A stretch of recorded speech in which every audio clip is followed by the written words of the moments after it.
You finally get some space. You're ready for the next chapter. Maybe you're going to use it to start some sort of creative outlet, maybe an entrepreneurial venture, or maybe just start the next chapter, whatever that might be for you. And you experience imposter syndrome, maybe for the first time. There's this question of who am I and who am I kidding? We're going to explore that today through the lens of Fire the Haters. Jillian Johnsrud is on the show with us today, author of the brand new book, Fire the Haters. And we're going to take a look at imposter syndrome, confidence and clarity, procrastination via preparation, really doing what we try to do every week, encouraging you to take action. Welcome to the Ultimate Crowdsourced Personal Finance Show. This is Choose FI. You're listening to Choose FI Radio. The blueprint for financial independence lives here.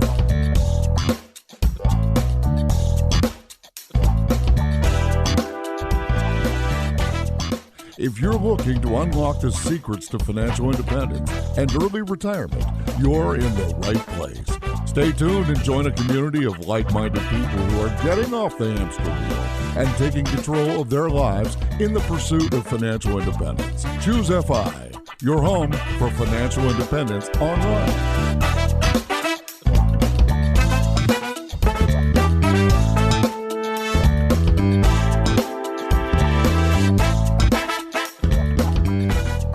All right, guys, very excited to get into this week's episode. We're going to talk about Fire the Haters. We're going to take a look at really just how do we force ourselves to take action. And to help me with this, I have my co-host, Brad, here with me today. How you doing, buddy? Hey, Jonathan, I'm doing quite well. Yeah, this should be great. Obviously, it's always wonderful to have Jillian on the podcast. And her book is fantastic. But I think people would hear Fire the Haters and then the subtitle, which is Finding Courage to Create Online in a Critical World, and think that, oh, this is only limited to those content creators, those others, right? Like they have a blog or they have a podcast. But to me, reading through this book in such detail, it transcends that.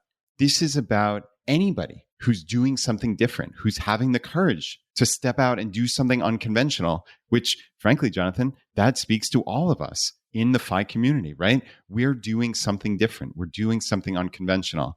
And we might get some pushback in our regular lives, right? From our family and friends about that. I think that's what's so beautiful about Jillian's book. And I don't want to go through every aspect of it here, but setting boundaries in relationships, being clear in your communication, right? Why not you? Like you said, that imposter syndrome, like there are all of these amazing nuggets in this book. So yeah, I think it absolutely transcends just creating content and really is applicable to all of us. So Jillian, with that, welcome back for the many-ith time to Choose FI. Many-ith. Is that in the Dewey Decimal System? I just coined it. I didn't have the exact number. Thank you, guys. I'm so happy to be here. Well, I think probably the context for this, obviously, like you have a huge audience inside the financial independent space. And because you do offer coaching services, many people have taken you up on that and have asked you to help them with this process of transition as they're going from, what may have been their corporate career to this uncharted next chapter. They have an idea, but there's a lot of fear. Maybe to some degree, there's looking for permission or someone to validate that this might actually work. But there's all sorts of other baggage that comes with that. And as a result of thousands and thousands of hours of these conversations, I think you've had some epiphanies and you've probably had some crystallization, things that you thought or that you believed or you'd seen work in your own life, but you've now seen work for many, many people. And as I was reading part of your book, there was this one piece that really stood out to me. And I think it's probably a place to start for us. And it's that person that they tell you what it is that you want to do. And you ask them, well, have you started doing it yet in any capacity? And it's almost like, no, well, I'm preparing to prepare. Let's make a plan to make a plan to make a plan. And they haven't done anything. They haven't done it at all. And so it's like we keep coming up with excuses to avoid actually interacting with this dream that we have. Yeah, absolutely. We talk about it. I think I nicknamed that one procrastination via preparation, because it's so easy. Like preparation feels like the most responsible, like the most logical, decent thing to do is just to prepare and prepare and prepare. But at some point, it really is just a form of procrastination. It's a way of avoiding the vulnerable, scary work of actually doing the thing and having other people know that you're doing the thing. Yeah, it's safer. It's more guarded to just keep preparing behind the scenes without taking any real action. And part of it is, and this is kind of where I was leading with this, is this preparation piece, I think, is because some of us identify in ourselves some varying degree of imposter syndrome, and we don't know how to circumnavigate that. We don't know how to get over that because it's a crippling fear. It's an identity crisis. We know what our identity was. We were given permission from a system to be XYZ, and we did that probably very, very well. Very, very well. But no one's given us permission to do this next thing, whatever this next thing is. And so we bump up against imposter syndrome. Yeah, imposter syndrome is one of those funny things that if you're trying and if you're growing and if you're kind of showing up as a professional, as this new version of this person you're trying to be, you're going to experience it. And I find, people say, well, how do I overcome it? And I don't know if you overcome it. I think we need to think about it differently. I kind of think about it like going to the gym. If you've never exercised before in your life, if you know nothing about this and you go to the gym and you start sweating and you freak out, you're like, there's like moisture coming out of my skin. This is horrible. This is bad. This is a sign I shouldn't be here. Like something has gone horribly wrong. This means I should leave and never come back. Well, no, like if you're sweating, you're probably doing what you need to do to get where you need to go. And imposter syndrome is the same thing. If you're experiencing it, it means that you're doing something right. You're trying to play outside your comfort zone. You're trying to stretch yourself. You're growing. And it's not something that we should aim to never feel, but just to know we're going to have a little bit of that discomfort. Just like sweating at the gym, you're going to have a little bit of that discomfort, but it doesn't mean you're doing anything wrong. Yeah, that's so critical that people know, like you're saying, you go to the gym, you're going to sweat. You do anything new and difficult and outside of your comfort zone, you're going to feel imposter syndrome. It's part of the deal. And like, I would actually question the person who doesn't feel imposter syndrome, frankly, right? Yes. Because like, man, what's up with your ego that, I'm jokingly saying that, but realistically, most successful people that I know, people that you would look at and say, wow, that person has it all together. I've had conversations with multiple people that, again, people would think have it all together on this podcast, and they experience crippling imposter syndrome, right? Or did, at least, until, like you're saying, Jillian, you find a way to move forward and understand, okay, this is just part of how our brains work, first off. But for me, I know I've come to the conclusion, I'm not holding myself up to be a financial expert. So I don't need to have PhDs and fancy letters behind my name. I'm talking to people and I'm providing support and some impetus to get people to take action. So that was kind of how I reframed it in my own head. I don't know, honestly, if that's a good thing or a bad thing. If you were my coach, what you would say to that, if that's like a workaround around imposter syndrome, or if I, came up with some like a bad way around this. But anyway, Jillian, I think it really is important that people out there listening know this really afflicts just about everybody. Yeah. And your workaround, I actually have a whole chapter about that. It's the myth of the most experty expert. Because sometimes we get it in our head that, like, who are we to show up when there's someone better than us? Obviously better than us. They're more educated, they're more qualified, they're more talented, they have more experience. Like, is there place for us? Like, why do we even deserve to be here when there's someone who, by every measure, is better than us? But the reality is, you don't just need one person in any given field. You don't just need one person talking about finances. There's room for lots of people, lots of voices, lots of perspectives, lots of stories. And even if you're providing a service, like if you're a freelance designer, there's probably one freelance designer who is the best in the world, and there's still space for you. Your price, your availability, your perspective, your style can still be the very best option for someone, even if there's someone that you would look at and say, well, they're obviously better than me. And this affects us across the board because there's so much, whether you're volunteering or even if you I know a lot of people in the FI space want to travel, and it's easy to look at people online and be like, wow, they're a lot better than me at this. Like they understand it. Their kids behave better. Like, I'm not sure if I'm cut out. But the reality is, it doesn't matter if you're the most experty expert. Like, you can still add value. You can still be helpful. You can still show up right where you're at. What you mentioned there, you could look at it through the lens of just, a lack of confidence. I think one way to look at imposter syndrome is just thinking about confidence and the questions, the script, the internal script that runs through our mind. What if I'm not good enough? What if I don't like it? What if no one else approves of the choice that I've made? What if I try something and it doesn't work? What if I create a product and there's no market for it? These are the real questions that make up imposter syndrome. And a lot of them feel like they have to do with confidence. We're just not confident that we can pull this off. Yeah. The trouble with confidence is sometimes the script on what that should be, that you should have perfect confidence and perfect clarity before you start, before you make this transition into FI, before you change your life, before you leave your job, before you try volunteering. You should have perfect confidence and perfect clarity. And the reality is that's not possible. Confidence and clarity come in doing the thing. I played basketball growing up, and even from a young age, like, I idolized the women's basketball team in my town. Like, it was a big deal. It was like the ultimate for me. But there's no way I could sit on my couch, having never touched a basketball, and have perfect confidence and perfect clarity that I'm going to be awesome at this. Like, that's delusional. That's not confidence. You figure it out by doing it, by practicing, by playing, by doing the thing you want to do. Can your family travel around the globe for a year? You're not going to have perfect confidence, and you're not going to have perfect clarity until you're in it.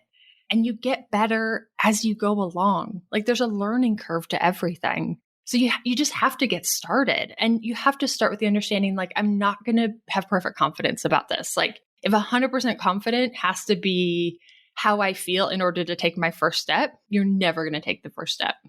Yeah. And this is the intersection of imposter syndrome and procrastination, which we started with, which is don't let the perfect be the enemy of the good. And why not you? You wrote that in your book. Why not you? If you are waiting, and this is in any aspect of life, right? Like, if you're waiting for that perfection to get started, it's never going to happen. It is impossible. Like you're saying, you have to learn while you're doing. Like, Jonathan, you and I, like, we could have said, like, the why not you? There was nothing inherent about us that would say we're going to become popular podcasters in financial independence when we met. But we got started and we figured it out. And we did, our early episodes were objectively not that great, right? But we figured it out. We iterated and we kept moving forward. I don't accept that, but that's fine. It's good to know how you feel. There were a couple. There were a couple in there that we needed to get better on, right? But the cool thing is we weren't holding ourselves up to perfection, right? That's a marvelously liberating way of looking at it. Is if you're waiting for perfection, I mean, it's never going to happen. But if you just say, hey, let's get started, let's iterate, let's test, right, Jillian? Like, you can iterate and test in anything you're doing in life. You just got to start.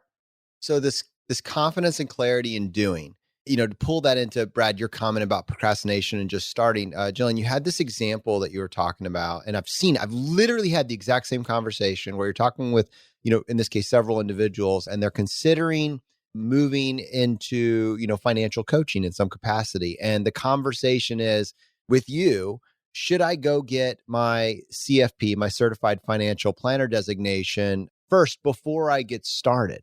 And like, this is like the prototypical conversation of preparation, allowing us to procrastinate, actually doing what it is that we want us to do. Yeah, it's funny. It's such a common thing to want to just be more prepared and to be more prepared. And I always ask people, have you started coaching? Have you helped friends? Have you done it for free? Like, because confidence and clarity come in doing. How do you even know that you like it? How do you even know that you'll enjoy this if you haven't tried it? Why go and do another year, 2 years, 3 years of education for something that you're scared to even test? but it's so tempting. And I kind of use a couple questions to say, is this procrastination or is this like valid preparation? One is like, have you come up against the situation where your knowledge and your skill set isn't enough to meet the situation?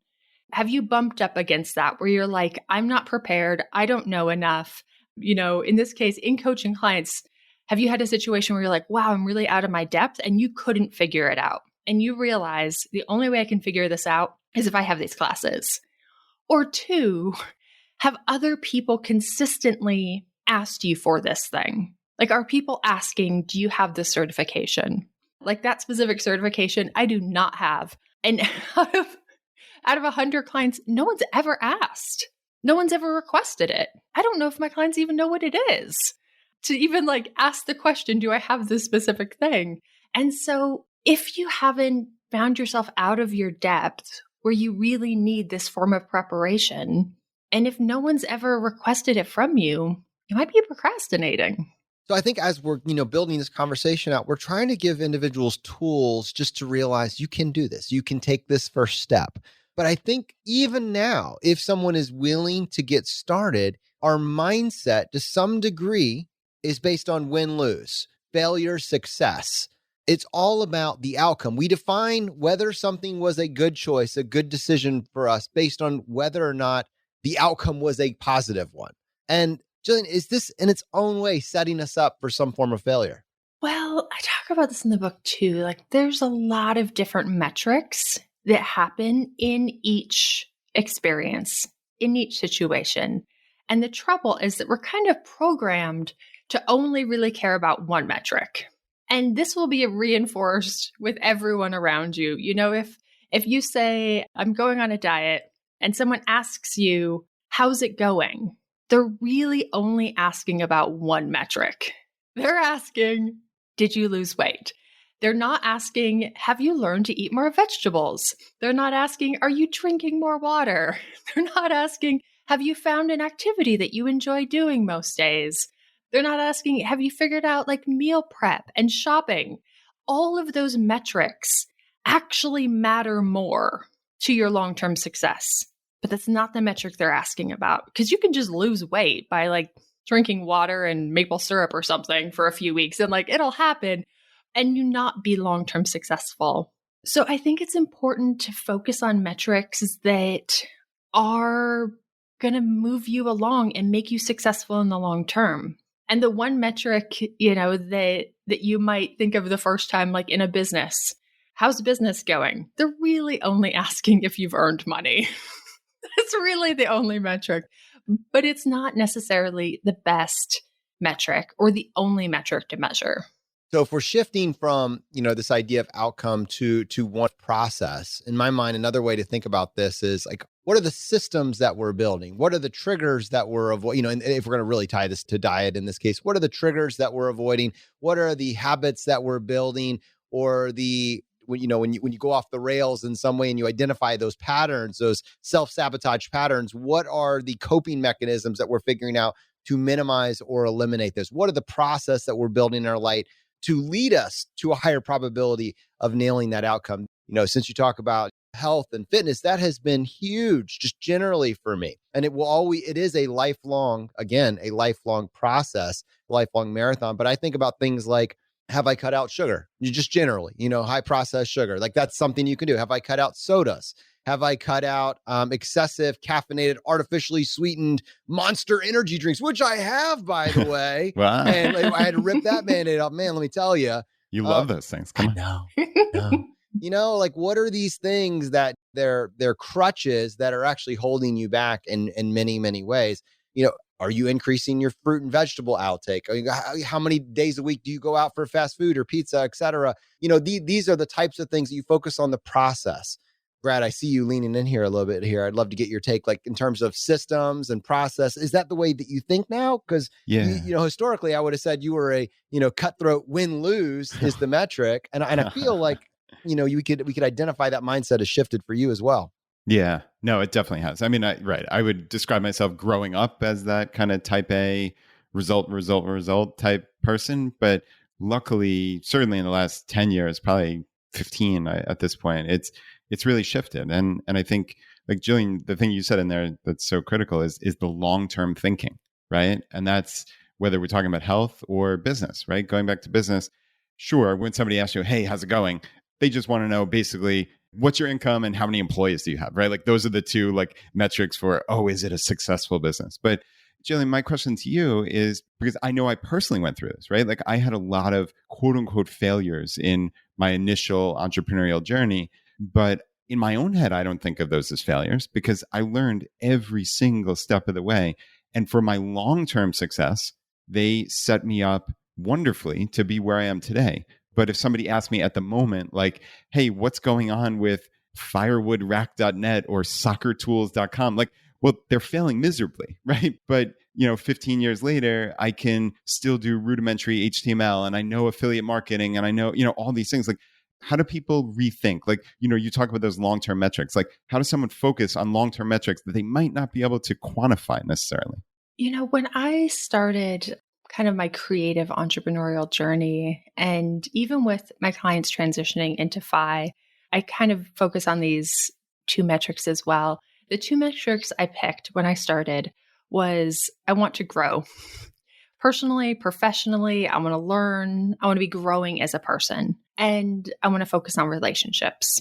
The thought process is that you have all of these experiences, some we label as a win, some we label as a failure, but whatever is the thing that we end up on that kind of works, it's generally built on the foundation of all of the growth and all of the relationships that we've built up into that point. Those become essential. And if you hadn't developed that growth, if you hadn't developed those relationships, the thing that eventually works might not have worked without it. And this is so true in like creative entrepreneurial journeys, but even in the FI space, it's how do we define success? And when people are making that transition, I look at like, are you growing? Are you personally, intellectually, emotionally growing? And is the quality of your relationships improving? Because if you have those two things, yeah, a trip might go horrible. Yeah, the budget might be kind of all over the place that first year. Like all the other stuff you figure out. But when it works, those are the two things that typically work. And even on that personal growth, transitioning into, I left the 9-to-5 6 years ago. So it's been a while now. Me and my husband have grown so much as people since we left the 9-to-5. But if we hadn't, I don't know where our marriage would be. Like, I don't know where our family would be. All the things that we do now are built on that growth that we were so intentional about. And I think a lot of people, especially in early retirement, but even traditional retirement, like the picture is so clear, partly because my husband was in the military, so I know a lot of people who left their careers at 40, 45, because they put in their 20 years and they were done. And the picture is the wife at home calling her friend, being like, he's home all the time. He never leaves. And now, like, he doesn't know how to load the dishwasher. Like, what, I'm supposed to make him 3 meals a day now? Like, why doesn't he have any friends? Like, get a hobby. I had my own life, and now he's here just wrecking it. And that's, you need that growth and you need to figure those things out. And so I think focusing on the metrics that make sense for you and not just the one that society says, this is the most important metric. Hey, this is Andrew from the Choose FI team. Hope you're enjoying the interview. We're going to get right back to it right after these quick messages.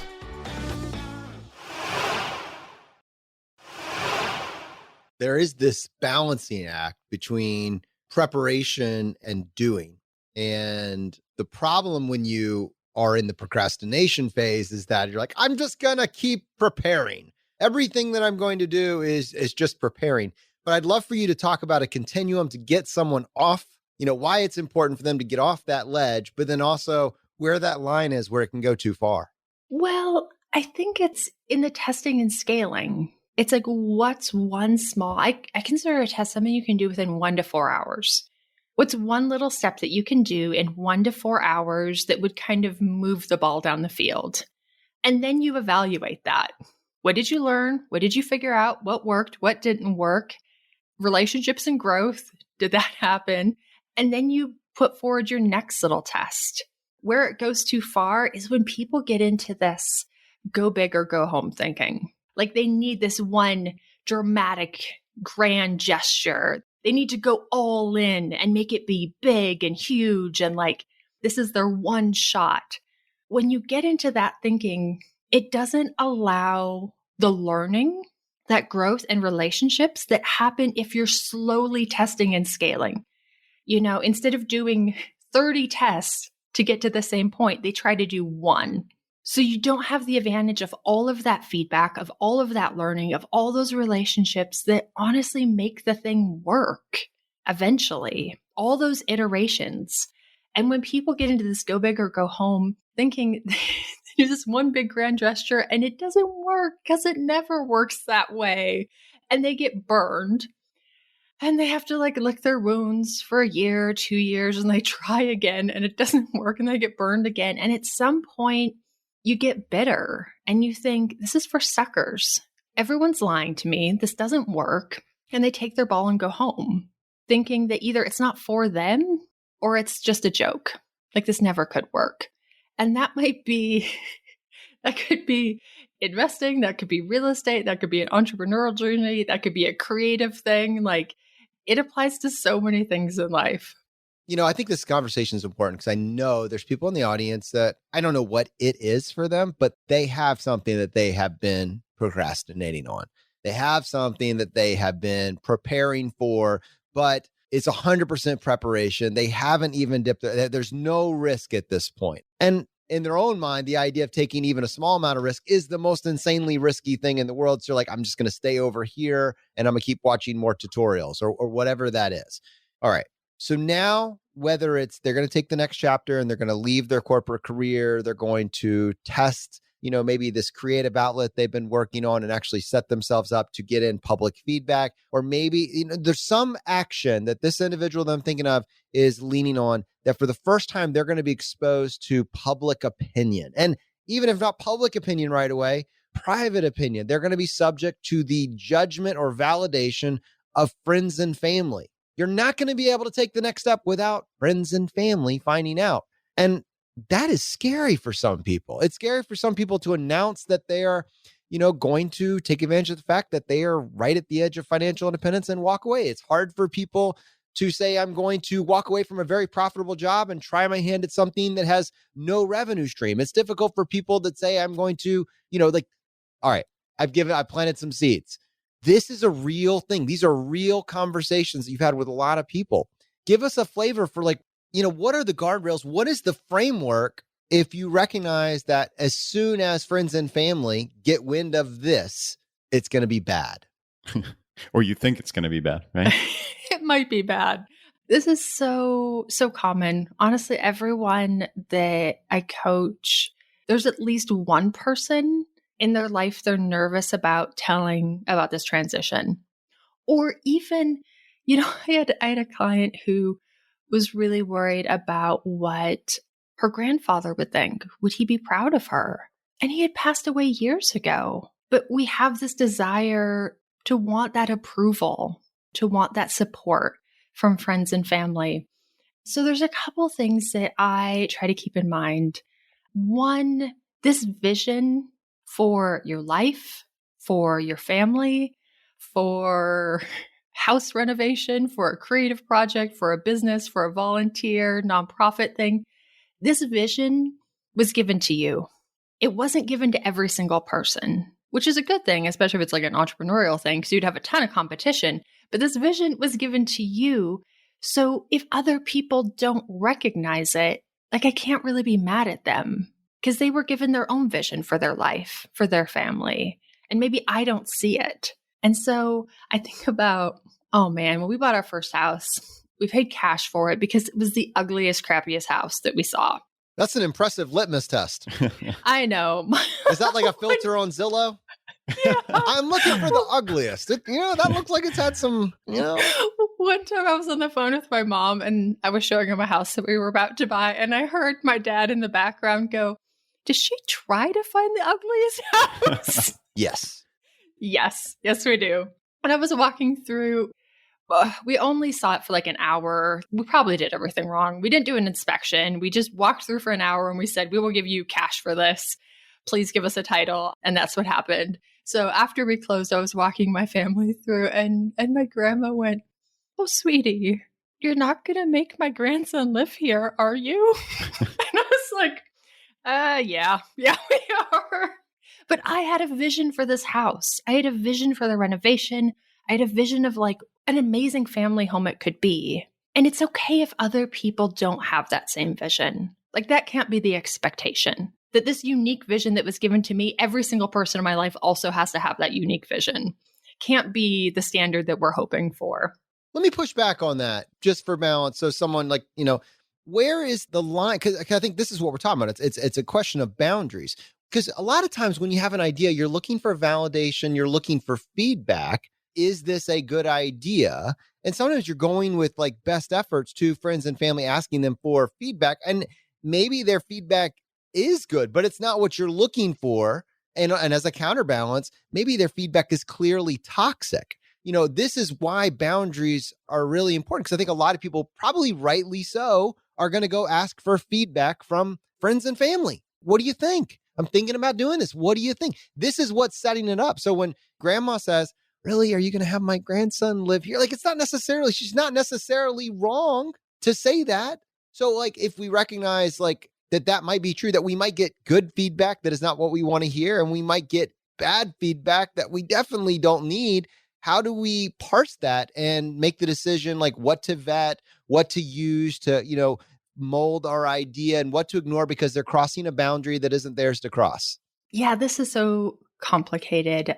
It can feel complicated, but in the book, I mentioned that everyone who's really successful in a given thing knows other people who are successful the exact same way. So like bodybuilders know bodybuilders, writers know writers, cooks know cooks. You'll never see someone who does like fashion design and they're like, in 20 years, I've never met anyone else who does fashion design. That's so strange. Or a guitar player who's like, yeah, I've never met another guitar player. Like I've just played on my own for the last 30 years. And so when you need feedback, when you need support, you need to go to the people who do that thing, who are successful in that thing.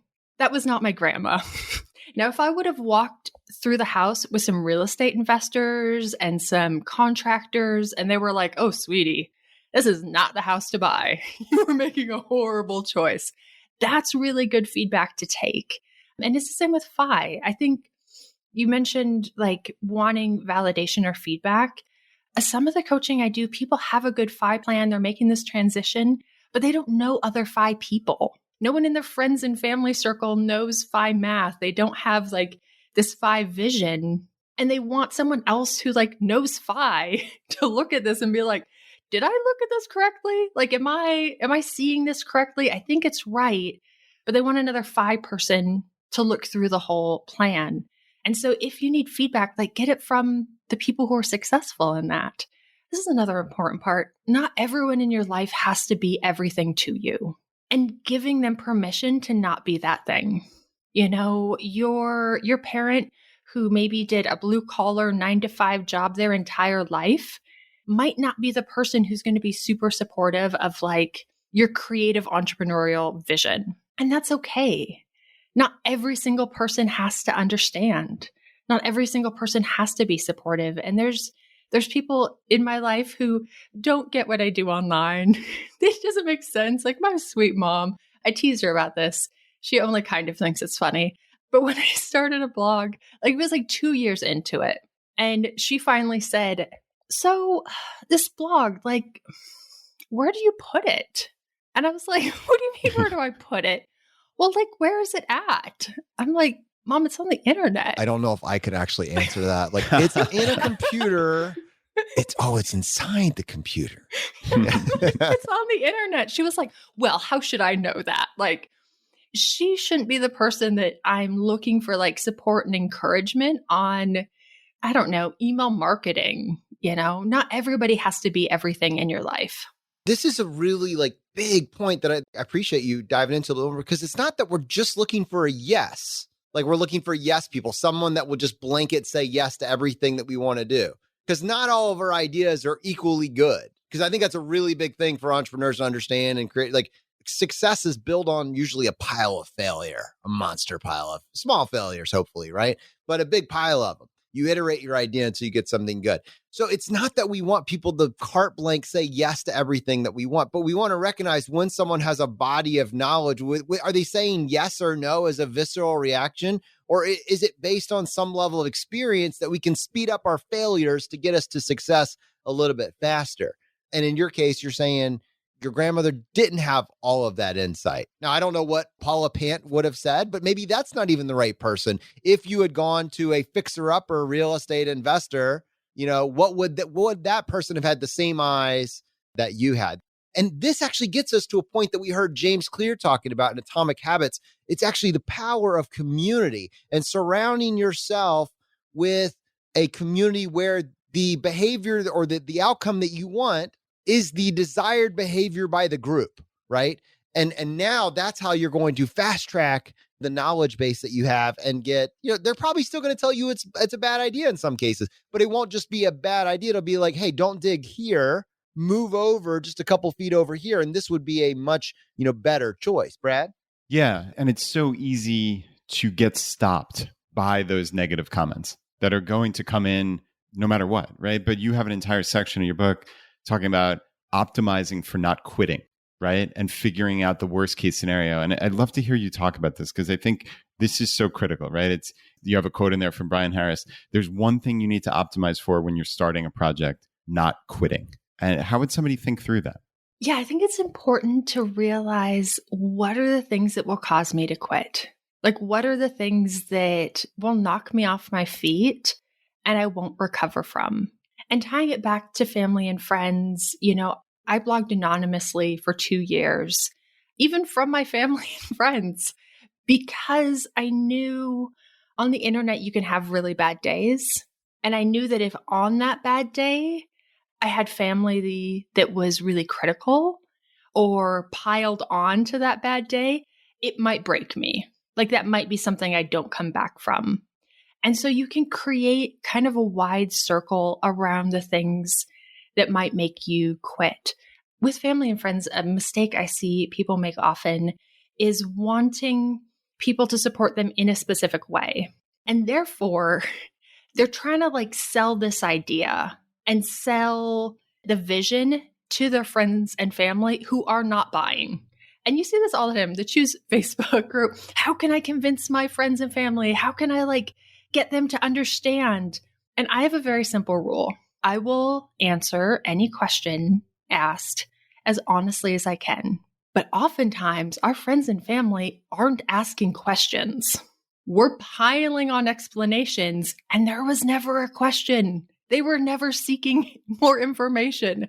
They were never inquiring. We're just trying to pile on and defend and sell this idea to people who didn't ask you a question. So if no one asks me a question about my FI journey, I'm not going to try to sell it to them because they're not interested.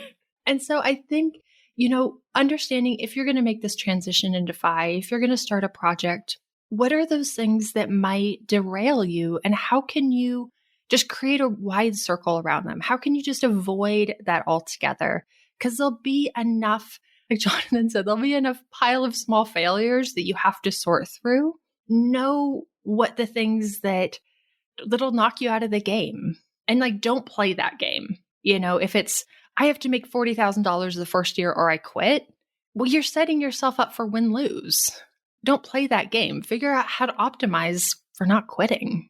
Yeah, and I love your concept of setting up these rules. And I think people can do that in all aspects of their life. And, since obviously we're talking here about optimizing for not quitting with online creations, but it really is everything. You're going to get 1 or 2% of every bit of feedback that you get is going to be terrible. Make you want to cry. Like you said, you have a bad day on the internet. If you go and read your reviews, even if 98% of them are amazing, you changed my life, the 1 or 2% of, oh, wow, these people are terrible, for X, Y, and Z reason, those are the one you focus on, right? Like that's what your brain does. And I mean, clearly, you're talking about firing the haters here, right? Like setting up a rule just very simply. If you know that's going to break you, a very simple option is to just not look at the comments or the reviews or the feedback.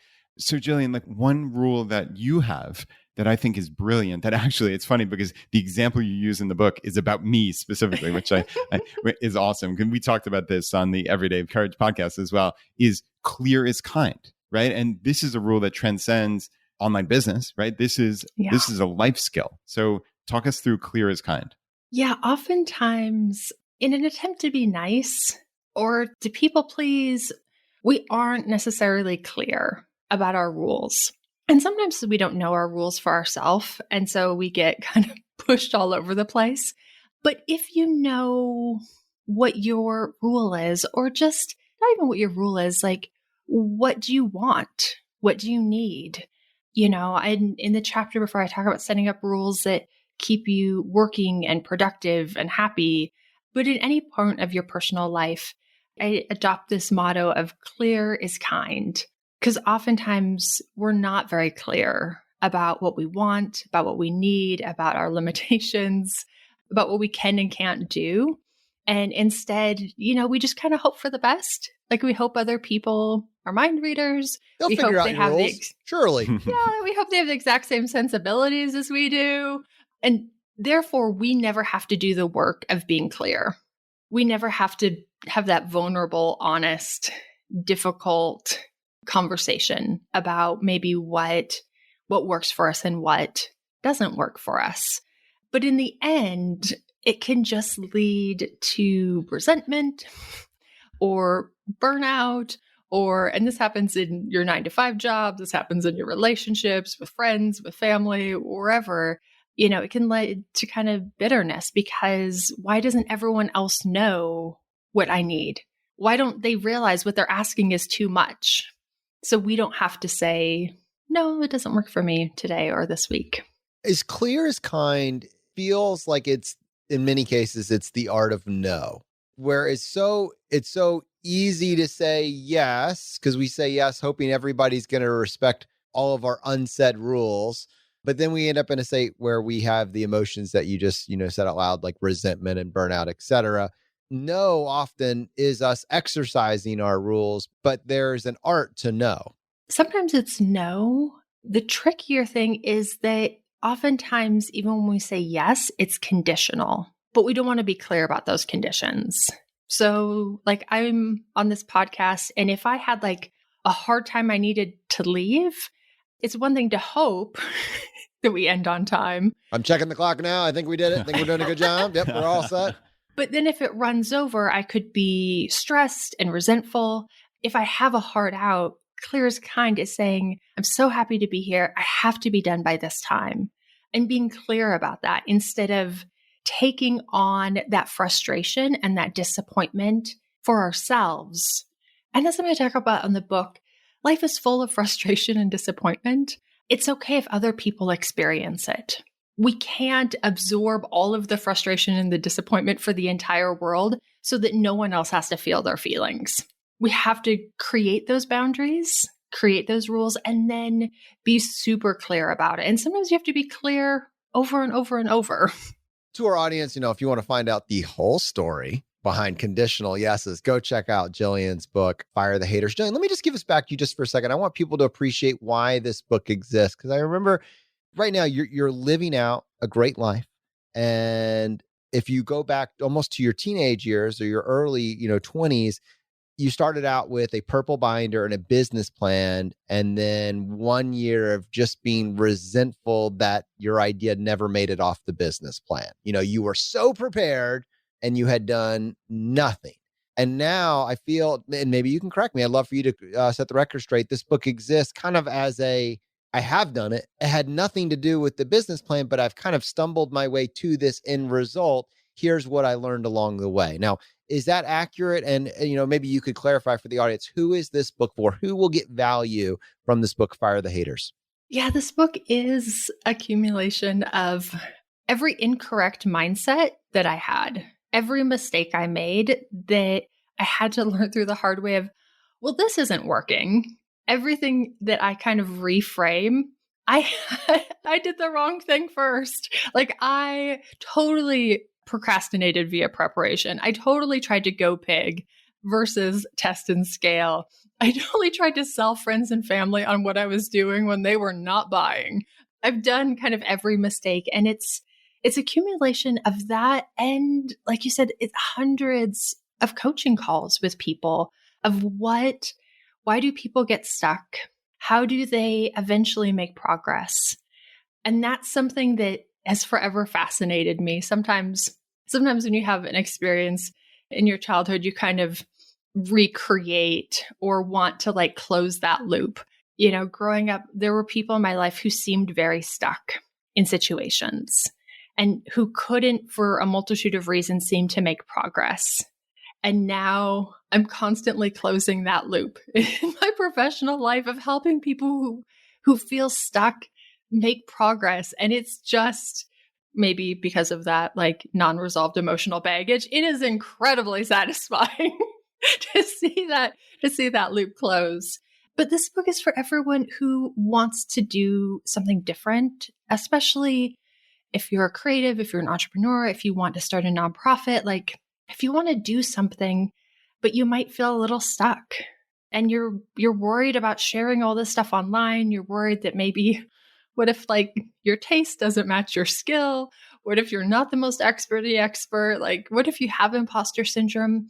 How do we think about these differently? How do we create rules? How do we navigate this life where we're going to live outside our comfort zone for a larger percentage of time and still stay healthy and safe and productive? All right. Well, for the non-experty experts out there, where can they get a copy of this book, Jillian? If you go to my site, jillianjohnsrud.com/book, I've got all the pre-order links, but it's everywhere. Amazon, Barnes & Noble, Target. It launches October 12th, but it's available for pre-order before then. Awesome. All right, Jillian, thank you so much for joining us on the show today. It's so great to hang out with you guys. All right, my friends, the fire is spreading. We'll see you next time as we continue to go down the road less traveled.